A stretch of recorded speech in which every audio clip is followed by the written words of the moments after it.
길게 보고 할 수 있는 중기적인 전략은요, 지금 현재 따라붙는 게 아니라 오히려 반대로 이러다가 조금 주춤하거나 외부적인 충격이거나 정부의 규제나 기타 등등 그런 부분이 발생을 했을 때 그때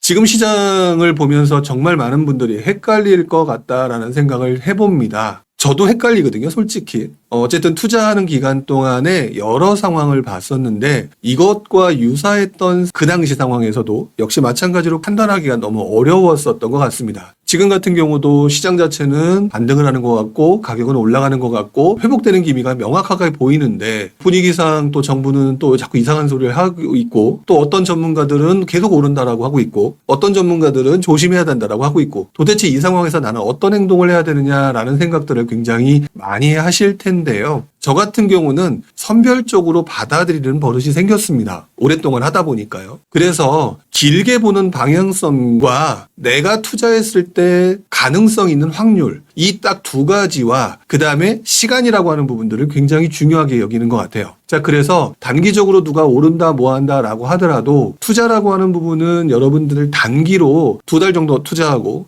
석 달 투자하고 6개월 투자해서 뭐 1억 벌고 이런 수 있는 그 기간은 내가 투자하는 전체 기간들이 한 20년이라고 해봤을 때 한 3, 4년이나 한 4, 5년 정도 있을까 말까 하고요. 나머지 시간은 투자하자마자 바로 돈을 버는 시간이 그렇게 많지는 않습니다. 그렇기 때문에 시간을 조금 길게 보는 게 좋다라는 생각을 하죠. 지금 현재 집값이 올라가고 있다.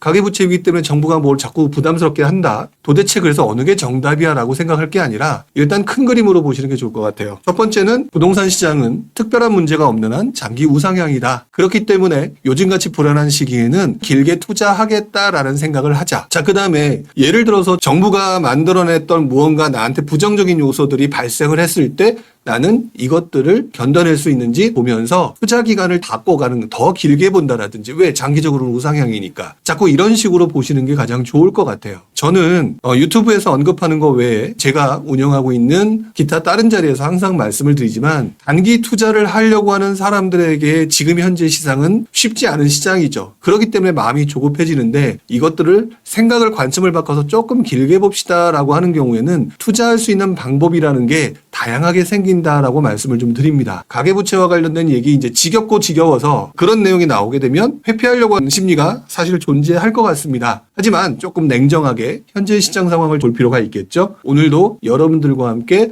지난주에 나왔던 기사를 살펴보도록 하고요. 그리고 난 다음에 질의응답을 하는 시간을 갖도록 하겠습니다. 자, 기사를 한번 보도록 하겠습니다. 반등하자 달라진 서울 청약시장. 자, 여러분들은 지금 이런 것들을 보게 되면 어떤 식으로 느낌이 오시나요? 저 역시 처음에 투자를 할 때는 이런 신문기사를 보자마자 조급함이 먼저 앞섰습니다. 왜? 7월 청약시장 서울만 먼저 웃었다. 자, 그러니까 서울에 해야 되나? 이런 생각이 인과관계상 자연스럽게 들게 되죠. 자, 그 다음에 15년 버텼다. 서울 경쟁률 100대 1의 만점 청약 통장 우르르라는 얘기가 나오고 있죠. 서울 시장이 괜찮다라고 얘기하니까 만점 청약 통장이 어디서 숨어 있었는지 모르겠지만 그런 통장들이 우르르 나오고 있다. 여러분들의 모습이죠. 저는 이런 것들을 보면서 그러니까 서울 가야지, 그러니까 청약시장 가야지 라고 생각하는 거는 아마추어의 투자 방법이라고 제가 계속해서 얘기를 하는 거고요. 오히려 여러분들은 사람들은 왠지 돈을 벌 수 있을 것 같다라고 하게 되면 우르르 몰려든다라고 하는 이 공통점을 찾아서 움직여야 된다라고 저는 생각을 합니다.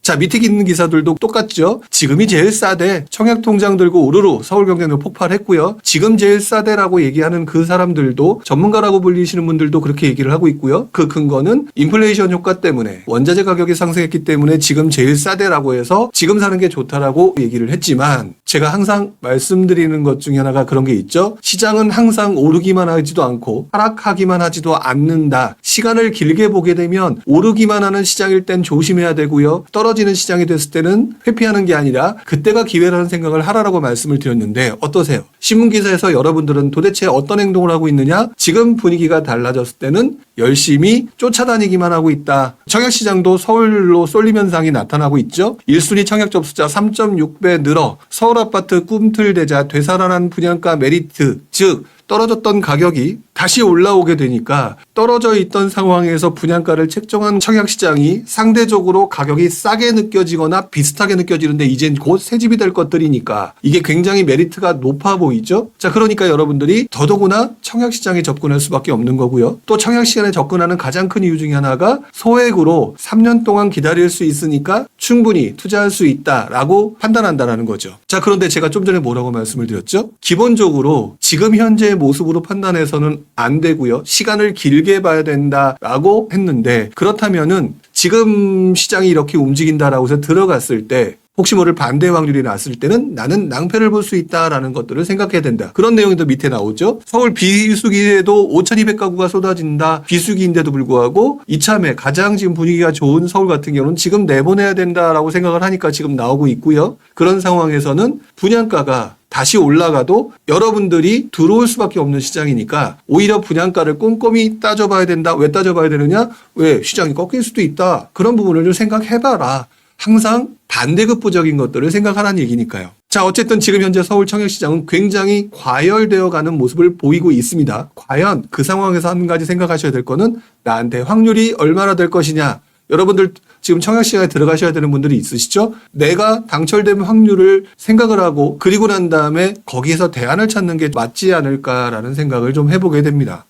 자, 그리고 지금 현재 분위기는 주변으로 번져가고 있는 듯한 모습을 보입니다. 서울 청약에서 70점대 통장이 다시 후두룩하다는 얘기 나오고 있죠. 6개월 전만 하더라도 70점대 통장이 보였습니까? 굉장히 낮은 점수대의 청약 통장도 당첨이 됐었는데 그때는 아무도 안 왔으니까. 근데 70점대 통장이 수두룩하게 있는 상황이고요. 그러다 보니까 지금 청약 통장이 있는 사람은 믿져야 본전이다라고 생각하고 청약을 계속해서 넣고 있고 그다음에 수도권까지 옆으로 그 분위기가 넘어가고 있는 상황이 되어 있죠. 그리고 매수자들이 바닥이라는 인식이 강해서 강남에만 집중됐던 수요가 주변으로 번져가고 있다. 이런 현상들을 보면서 제가 만들어낸 용어가 뭐였죠? 갯벌리기와 갯매우기라는 용어를 여러분들한테 설명을 드렸던 적이 있습니다. 이러한 기본적인 패턴, 아까 기억나시나요? 첫 번째 장에서 말씀드렸던 오른다라고 얘기하게 되면 사람들이 몰려와서 점점점 분위기를 달아오르게 만든다가 여러분들의 공통적인 습성이고요. 자, 그 다음에 분위기가 달아오른다라고 하게 되면 대체제를 찾아서 주변부로 넘어가는 상황이 만들어진다가 두 번째 여러분들의 공통의 패턴이죠. 여러분들이 이것들을 따라할 거냐, 이용할 거냐라고 생각하는 사람들의 차이가 가장 큰 건데 아마추어라고 제가 표현했던 그분들은 따라갈 거고요. 오히려 반대로 이용하는 사람들은 그래서 움직임이 적을 때 들어가고 움직임이 강해질 때 매도를 하는 형태를 취하고 있다. 그럼 여러분들이 어떻게 해야 되느냐?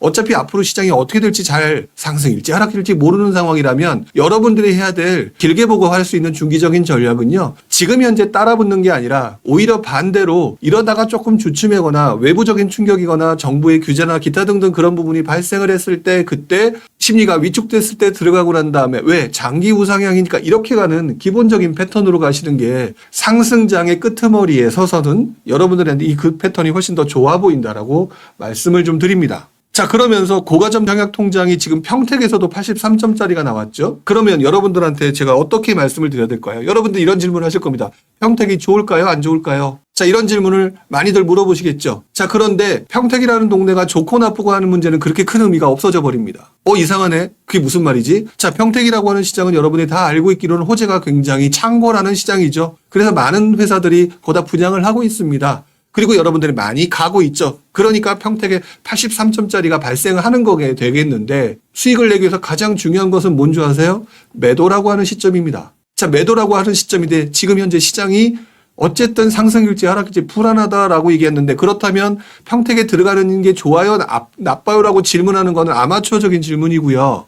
가장 중요한 것은 평택에 지금 들어가서 매도하는 시점, 본인이 나름대로 생각하고 있을 거 아닙니까? 언제쯤 매도하고 싶다라는 그 포인트 때 시장의 움직임이 어떻게 되겠느냐라고 하는 부분들을 생각을 해봐야겠죠. 그래서 기본적으로 평택 같은 경우에 지금 분양권 투자를 해서 돈을 벌겠다라고 얘기하기 이전에 가장 중요한 것들은 나뿐만 아니라 다른 사람들이 이렇게 몰려드는 곳이 지금 어디냐라고 했을 때 평택에 거기에 해당되는 곳이면 틀림이 없어요. 그렇기 때문에 그런 부분들이 나와 똑같은 생각을 가지고 들어왔던 사람들이 어느 순간 매도 물량을 쏟아냈을 때 나는 수익을 못 볼 수 있다. 이게 한 번 더 나아간 생각이죠. 그래서 물량에 관련된 부분을 굉장히 집중해야 되고요. 자, 그리고 물량이 쏟아졌을 때 평택이라는 동네는 온 동네가 다 개발 그 자체죠. 그러면 그 동네 중에서 가장 좋은 곳과 중급지, 그러니까 상급지와 중급지와 하급지가 있을 텐데 상중, 하중에서 나중에 시장이 다시 매도 물량이 쏟아졌을 때 사람들이 어디에 집중할 거냐라고 하게 되면 분명히 상급지에 집중하게 되고 있을 겁니다. 그런데 제가 보는 관점으로 지금 여러분들이 어디에 집중하고 있느냐, 상급지에 싼 가격을 들어가는 게 아니라 지금 현재 청약하고 있는 곳이 입주 시점에 입지가 좋은 곳이냐 안 좋은 곳이냐라고 하고 그때 물량이 쏟아질 수 있느냐 없느냐라고 하는 부분들을 의외로 별로 안 보고 있어요. 그렇기 때문에 호재가 넘쳐나고 한다는 곳도 시장의 흐름상 주춤하는 경우가 발생하는데 그중에 대표적인 게 물량이 터졌을 때죠. 그래서 물량이 터졌을 때 여러분들이 매도할 수 있는 대상물들을 그런 동네에서, 꼭 평택뿐만이 아닙니다, 그런 동네에서 찾아야 되는데 사실상 많은 분들이 그런 행동들을 지금 하고 있지 않고 그냥 좋다라고 하는 곳, 앞으로 호재가 있다는 곳에 막연하게 들어가고 있는 것 같아요. 평택의 좋고 나쁨은요, 주관적인 부분을 떠나서 객관적으로 보면 당연히 좋은 곳이죠. 앞으로 이런 것들이 뭐 반도체부터 시작해서 되게 많은 것들이 들어오니까. 문제는 여러분들 중간에 흔들 수 있는 리스크와 관련된 부분에 대해서는 물량들이 지금 터져 나온다는 얘기는 물량들이 나중에 매도 시점이거나 나중에 입주 시점에 나를 또 괴롭힐 수 있는 상황이 만들어질 수 있다라는 부분까지 같이 염두에 두고 지금 투자 패턴을 잡아야 되는 것. 혹시 지금 이것들을 보고 계신 분 중에서 그런 생각 없이 들어갔다 다시 한번 생각을 조금 더 한번 해보시기 바랍니다. 자, 그 다음에 밑에 기사가 조금 더 자극적이죠. 둔천주공보다 비싼 13억인데 광명서 74점 통장에 나왔다. 그게 바로 여러분들의 모습을 고스란히 보여주는 겁니다. 둔천주공이 처음에 나왔을 때 분위기 굉장히 안 좋았었기 때문에 이때 비싸다고 안 들어갔는데 요즘 분위기가 살아나는 것 같으니까 74점이나 되는 통장이 지금 현재 튀어나온다. 글쎄요. 광명 자체가 나쁘다가 아니라 저 같은 경우는 이런 통장은요, 물론 본인의 이제 감당 여력에 따라서 달라지겠지만 강남 같은 곳이 시기적으로 굉장히 침체가 돼서 가점이 떨어졌을 때 이런 것들을 잡아야 되는 통장으로 써야 되는 통장이 아닐까라는 생각이 좀 들기도 합니다. 좀 안타까운 부분들. 즉 바꿔 말하면 여러분들은 지금 바로 6개월 전에 분위기 심각했다는 것 잊어버리고 지금 움직이고 있는 그 패턴에 대해서 어떻게 생각하시느냐. 투자가 그렇게 만만한 거 아니거든요. 그리고 난 다음에 여러분들의 생각대로 그렇게 움직이는 시장도 아니거든요. 특히나 상승장 후반부 그리고 끄트머리 시점에 왔을 때는 시장의 충격, 시장의 모습들은요, 여러분들의 IQ보다 훨씬 더 뛰어나다는 거, 그것들을 좀 먼저 생각을 해야 될 것 같습니다. 자, 이런 상황에서 지금 대전, 부산, 대구는 미달이라는 기사가 나왔는데요. 하지만 주변부로 번져나가고 있으니까 지금 지방광역시부터 분위기는 살아나고 있는 듯한 느낌이 보여지고 있죠. 자, 첫 번째 기사 보게 되면 여전히 소강 상태라고 하지만 지방의 집값 하락이 지금 멈췄다라는 기사가 나옵니다. 그러면서 지방으로 분위기가 번질까라고 고민을 하는 부분인데 지방 중에서도 어디가 움직이고 있거나 어디가 관심을 보이고 있느냐? 아주 당연한 현상으로 광주와 부산 같은 광역시급부터 움직이기 시작하게 되겠죠. 자, 그러면서 여러분들이 이 광역시 중에서도 관심도가 높고 한번 분위기가 달아오를 때 엄청나게 오를 것 같은 대구 같은 경우를 지금 관심을 보이면서 지금 대구 아파트 같은 경우 바닥을 찍었다라는 기사들이 나오고 있습니다. 자, 이렇게 기사가 나오고 난 다음에 다시 언론에선 또 한 번 밑에 그런 얘기가 나오죠. 대구 아파트가 살아났다. 지방부동산 반등의 신호탄일까? 자, 이렇게 나왔는데 여기에 휩쓸리는 사람이 되지 말자라고 얘기를 하는 거죠. 대구의 아파트 가격 바닥을 찍었다. 반등의 신호탄 이런 거에 휩쓸릴 게 아니라 대구가 분명히 광역시구로서 충분히 가능성이 높다라고 판단이 된다면 왜? 지방 중에서 먼저 갈 거니까. 제가 어제 대구가 단기적으로 나쁘다라고 했지 장기적으로 나쁘다고 한 적이 없었죠. 자, 그렇기 때문에 대구를 갖다가 아까 제가 처음에 시간을 길게 보라고 말씀을 드렸습니다. 이런 경우에는 대구의 물량이 이제 앞으로 당분간 나오더라도 충분히 버틸 수 있다라고 한다면 지금의 가격이 싸다라고 했을 땐 들어가는 거는 뭐 아무 문제 없다. 왜? 나는 견딜 수 있고 내가 지난번에 가격보다 훨씬 더 싸게 주고 들어갔는데 라고 생각을 해야 되는데 지금 들어가시려는 분들이 예를 들어서 아무 생각 없이 분위기가 바닥 찍었대.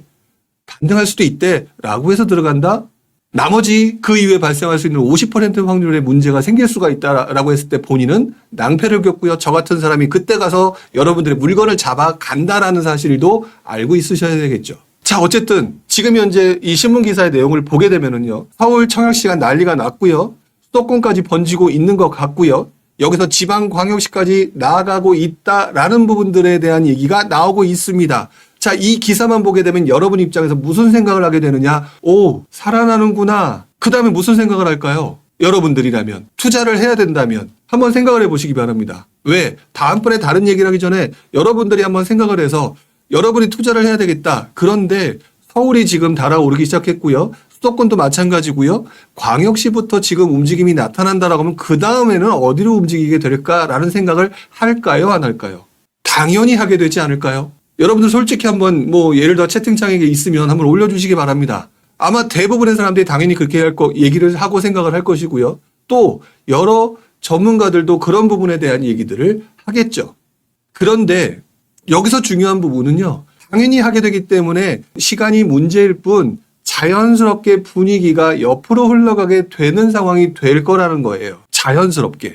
지금 현재 상황에서 이렇게 움직임이 나타나고 있는 것들을 여러분들 기억이 나시는지 본질부터 다시 시작을 해보겠습니다. 올해 1월 3일 날 부동산 대책이 나왔던 거 기억을 나시죠? 그때 나왔을 때 여러분들한테 알려진 새로운 호재가 뭐였는지 아세요? 특례보금자리론이었습니다. 특례보금자리론으로 굉장히 싸게 살 수 있는 사람들, 이런 사람들을 점점 숫자를 늘려줬었죠, 정부가. 자, 그래서 그런 상황에서 지금 가격들이 움직이는 것들 자세히 보시게 되면 여기 옆에 보이는 것들, 결국 가계대출, 결국 바꿔 말하면 이 유동성의 증가와 가격의 회복은 상승이 아니라 솔직히 말해서 반등이고 회복이었죠.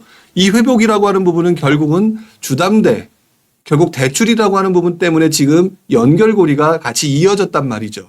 금리 인상 때문에 굉장히 문제가 됐었고요. 그 금리 인상 때문에 과도한 부채, 그다음에 여러분이 견디기 힘든 상황이 나타난다라고 했는데 특례 보금자리부터 시작을 해서 그리고 여기 밑에 나오는 50년 만기 주택담보대출이라고 하는 즉 DSR을 어느 정도 훨씬 더 넓혀줄 수 있는 그런 것들을 통해서 어떻게 했나요? 여러분들로 하여금 유동성을 늘려주는 그런 대책을 펼쳤다라는 것이죠. 자, 그런 상황에서 지금 정부가 이번 주에 이상한 소리를 하기 시작을 합니다. 1,000조가 넘은 가계부채, 금융당국 핀셋 대책 마련은 그다음에 부채 증가세가 계속되자 선제적으로 관리가 필요하고요. 정부가 50년 주담대하고 인터넷은행을 영업하는 것을 과도한 영업하는 걸 손보겠다라는 얘기들이 나오고 있죠. 그러면서도 또 한편으로는 밑에서 두 번째 기사 가계부채 금융안정 위협 수준 아니다라고까지 립서비스까지 한번 해주고 있죠. 이게 무슨 행동일까요? 금융안정이 위협이 되지 않는다라면 대출 그냥 내버려 두면 되는데 어디서는 중단시키거나 약간 좀 압박을 넣으려고 하면서 또 한편으로는 금융안정 위협 수준이 아니다라고 립서비스를 한다? 이 부분에 대해서 여러분들이 내 입장에서 바라볼 게 아니라 그네들 입장에서 바라보려고 한번 생각을 해보자는 것이죠. 자, 첫 번째, 정부가 1월 달부터 시작해서 규제 완화를 했던 부분은 과연 너희들 집 사라, 마음 놓고 집 사라, 그리고 집값 올라가도 나 가만히 있을게, 그게 목적이었을까요? 아니면 더 이상 집값이 떨어지면 부동산 시장뿐만 아니라 시장 전체의 문제가 되겠구나라고 해서 규제를 완화한 걸까요? 전자일까 후자일까를 한 번쯤 생각해 보시기 바랍니다. 정부 입장에서. 올해 1월 3일 날 규제가 나오기 전까지만 하더라도 거래량이 거의 없어서 연착륙이 아니라 경착륙될 수밖에 없는 상황에서 이렇게 됐다는 거죠. 그런 상황에서 규제 완화라는 걸 통해서 경착륙이 아니라 연착륙이라는 걸 만들어주려고 했습니다. 자, 그랬더니 여러분들의 거의 대다수는 정부 입장을 고려한 게 아니라 내 입장을 고려하죠. 내 입장을 어떻게 고려했습니까? 10억이나 되던 게 7, 8억까지 떨어졌어. 그럼 싸네. 그럼 지금 사는 게 기회야라고 하는 생각을 했을 거겠죠. 근데 집을 사는 게 훨씬 더 낫겠다라고 생각했는데 다주택자들을 규제가 풀어진 게 아니기 때문에 실제로 살 수 있는 사람들은 2030 세대들이 주로 그들이었고 그들한테 특례보금자리부터 시작해서 만기 50년 만기 대출이라고 하는 부분을 만들어줬으니 이 부분들이 살 수가 있었던 거 아닙니까? 즉 정부의 목적 자체는 연착륙이었지 마음 놓고 집 사서 집값 올리든 말든 난 몰라가 목적이 아니었다라는 것들은 아는 상황이었다라는 겁니다. 자, 그러면 다시 돌아와 볼까요? 어떤 문제가 있었느냐라고 아까 서울부터 시작을 했습니다. 자, 그래서 1월 3일 날 부동산 대책 이후에 살려놓으려고 여러 가지 행동을 취해서 대출도 풀고 몰고 했더니 드디어 서울이 살아나기 시작합니다. 전고점을 돌파한 곳이 그렇게 많지 않더라도 어쨌든 바닥을 찍고 있고 계속 떨어질까 걱정했던 상황이 올라오면서 회복을 했죠. 그러면서 수도권 일부 지역까지 확산이 되고 있습니다. 그리고 지방광역시까지 지금 들썩들썩까지는 아니더라도 뭔가 얘기가 나온다라고 하죠. 자, 정부 입장에서 다시 한번 생각해 보겠습니다. 내가 원래 너희들한테 풀어준 것은 연착륙을 막기 위하고 살 수 있는 사람들이 제대로 살 수 있게 실수자들한테 풀어준 거야가 목적이었죠. 그랬는데 그렇게 사고 났더니 서울 움직이고요. 수도권 일부 움직이고요. 지방광역시 움직인다라고 하면은 어떤 생각이 들까요? 지방 나머지 중소도시까지 움직이게 되는 상황이면은 무슨 현상일까요? 다 움직이는 현상이 되죠. 다 움직이고 이것들이 어느 정도 시간이 더 지나서 사람들이 그걸 보면은 과열될 수밖에 없는 상황이 되니 정부가 그때부터 무슨 행동을 하겠느냐는 거죠. 그래서 지금 현재 핀셋 대책을 마련하겠다. 금리를 올리게 되면 사실 금리가 뭐 오르기는 할 거예요. 오르기는 하겠지만 작년에 봐서 알겠지만 금리가 엄청나게 올랐을 때 발생되는 시장의 위축 현상 여러분 보셔서 아시죠? 그렇기 때문에 정부가 쉽사리 올리지 못할 거예요. 이 쉽사리 올리지 못하는 이 상황을 어떤 식으로 해결 되느냐? 더 이상 번져버리게 되면 아직 지방까지 번져나간 상황은 아니지만 이제부터 눈여겨보겠죠. 지방광역시가 눈에 띄게 달라지고요. 그렇게 되면 자연스럽게 여러분들은 그 옆으로 가려고 하는 것들이 당연한 현상으로 나타나게 될 텐데 그러면 내가 원래 준비했던 목적과 다르다가 정부의 입장이라는 거죠. 그런 상황에서 당연히 어디를 건드려야 되느냐? 금리 못 건드리고 그렇다면 생각해보니까 특례보금자리부터 내가 풀었잖아. 그 다음에 DSR 때문에 사람들이 징징징징 됐으니까 만기 50년짜리 하라고 금융기관들한테 얘기했었잖아. 그러니까 그것들이 이렇게 돌아오긴 했는데 조금 그렇게 되겠네? 그럼 뭘 건드릴 거냐? 제가 볼 때는 특례보금자리예요. 그 다음에 뭐 신문에서 나왔었지만 만기 50년짜리겠죠. 자, 그런 상황이 됐었을 때 어떤 부분을 생각을 해야 될까요? 좀 전에 제가 얘기했던 거, 서울도 오르네. 수도권도 분위기가 달아오르고 있네. 광역시도 조금씩 살아나나? 그렇다면 지방 중소도시일까? 이러한 사고방식은 우리들이 투자를 시장을 보면서 돈을 벌려고 했던 사고방식이겠지만 여기에 지금 현재 이 상황을 만들어준 정부 입장을 생각을 해버리게 되면 여러분들이 어떤 행동을 해야 되거나 어떤 부분을 조심해야 될지 생각을 해봐야 된다는 거죠. 그래서 지금 무지막지하게 몰려 들어가는 시기, 상승장 초반과 중반부에 해당되는 그 모습들을 여러분들이 보이는 시장이 되어서는 안 된다라고 얘기를 드리는 겁니다. 그런데도 불구하고 요즘 들어서 많은 분들이 제가 아까 청약시장 같은 거 예전에도 그랬고 앞으로도 그렇겠지만 청약시장과 분양권 시장은 지금 현재 살아나는 분위기가 있을 때는 맨 먼저 달아오를 수밖에 없는 시장이죠. 근데 이 시장이 아까 말씀드렸던 것처럼 여러 가지 규제라든지 이런 것들이 발생될 소지가 있다? 그러면 제일 먼저 꺾일 수밖에 없는 시장일 수도 있어요. 왜? 실수자뿐만 아니라 투자자들까지 지금 들어오고 있는 시장이잖아요. 그런 상태에서 물량이 집중한 곳은 나중에 엄청난 낭패를 겪을 수 있는 상황이 만들어진다. 그게 그리고 제가 우리 유튜브에서 제가 여러 번 말씀드렸죠. 옛날에 어떤 모습이었냐. 2009년, 10년, 11년도에 송도와 청라 그리고 용인 같은 경우가 바로 대표적인 낭패를 겪었던 기억 중에 하나였습니다. 투자를 하지 말라가 아니라 투자를 하더라도 지금 현재 나타나는 모습을 보게 되면 다음에 칼을 어떻게 뺄지라고 하는 부분에 대해서 뭔가가 보이는데 그거는 좀 보고 들어가자라고 얘기를 하는 거죠. 물론 지금 현재 뭐 지방까지 달아오르는 상황이 아니잖아요. 그러니까 지금 당장 뭐 대출 규제가 나오겠다 이렇게 보여지지는 않습니다. 일단 1차적으로 정부 규제라고 하는 부분은 일단 한번 툭 던져보고 거기에 대해서 반응이 오면 가만히 있고요. 반응이 오지 않으면 더 센 걸로 가죠. 그러니까 대출 규제가 지금 당장 나올 거라고 보여지진 않지만 일단 먼저 뭘 할 거냐. 특례보금자리라든지 50년 만기 관련된 이 대출 상품에 대해서 나 눈여겨볼 거야. 그거 조심해. 라고 하거나 아까 보금자리 같은 경우는 예를 들어서 확대를 하는 부분들 그런 부분들을 조금 조심해야 되는 자 그런 부분들을 가지고 움직이게 될 거라는 거죠. 자, 맨 밑에 보면 아주 재밌는 기사가 있습니다. 국토연구원에서 보면은요. 지금 현재 주택시장 불황 초입이라고 그래요. 지금 시장이 살아나고 있다라고 얘기하는데 국토연구원은요. 민간기관은 아닌 걸로 제가 알고 있거든요.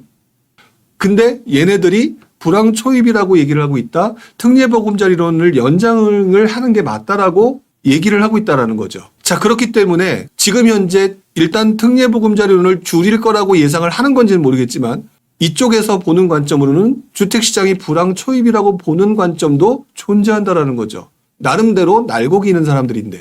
자, 리나님이 지금 질문 하나 올려주셨습니다. 지방을 살려야 선거 때 지방표를 가져오지 않을까요? 라고 질문을 해주셨는데요. 자, 여기서 어떤 부분을 생각을 해야 될까요? 일면 맞는 느낌도 듭니다. 왜? 그래서 지방으로 가고 있는 이 분위기를 지방을 살려야지 선거 때 표를 받지 않을까요? 라고 얘기를 해서 질문하신 거죠.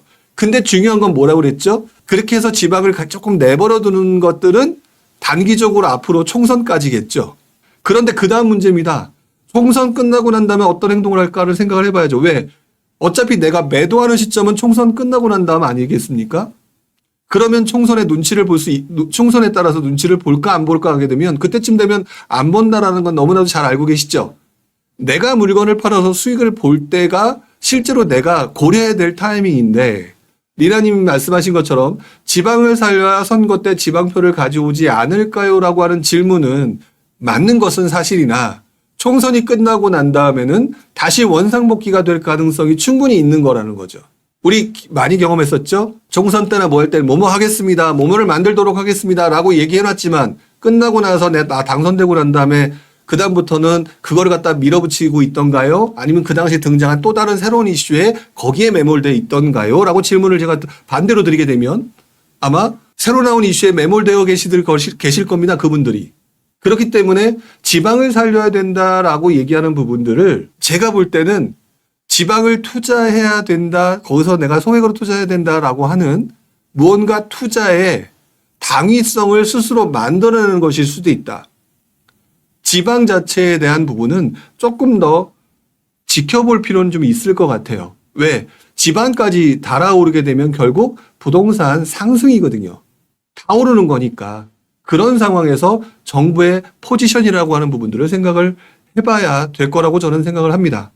더더구나 지방 자체가 먼저가 아니라 사실상 서울과 수도권이 달아오르잖아요.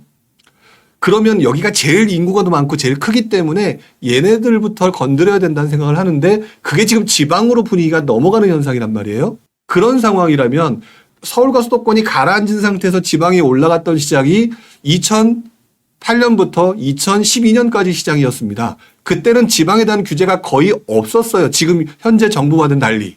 왜 그러느냐? 가장 시장에 영향을 미칠 수 있는 동네가 먼저 출발하게 되면은 그다음부터는 걔네들부터 잡아야 되기 때문에 서울과 수도권이 지금 먼저 움직이는 시장에서는 규제가 나타날 가능성이 상당히 많이 보이죠.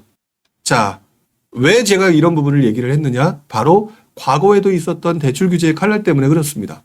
여러분들이 얼마 전에 상승이냐 데드캣 바운스냐라고 하는 부분들에 대한 고민들이 있으셨을 겁니다. 그리고 그런 거에 대해서 질문을 하셨거든요. 근데 미래 일은 아무도 알 수 없다라고 하면서 아직 그런 건 모르겠다라고 말씀을 드렸는데요. 그때 나타났던 데드캣 바운스, 2009년 초반에 상승했다 그 이후에 떨어졌던 이 현상이 뭐 때문에 발생했느냐를 얘기를 하게 되면 바로 여러분들이 주변부로 번져나가는 확산 그리고 여기에 따른 정부의 대출 규제가 데드캣 바운스라고 하는 상황을 만들었었거든요. 그러니까 데드캣 바운스가 될 것이냐 안 될 것이냐가 중요한 게 아니라 지금 같은 상승장이 만약에 계속해서 더 사람들로 하여금 더 움직이게 만든다라고 하게 되면 정부로 하여금 다시 한번 규제가 들어오게 만들 수밖에 없는 거고요. 그랬을 때는 데드캣 바운스가 나올 수도 있다라는 거죠. 실제로 2008년도 9월 15일 날 리먼 브라더스 파산 이후에 첫 번째 2008년 11월 3일 날 11.3 부동산 대책이 나오면서 부동산을 살리기 위한 대책이 만들어졌었죠.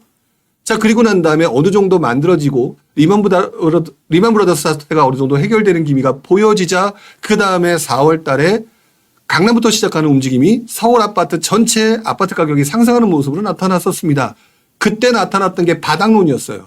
지금도 신문기사에 바닥론 나오죠. 그리고 그 당시에 보시는 것처럼 청약과열과 다시 불붙는 바닥론이라고 얘기가 나오면서 그때도 사람들끼리 싸웁니다. 아니다 상승이다. 아니다 하락이다.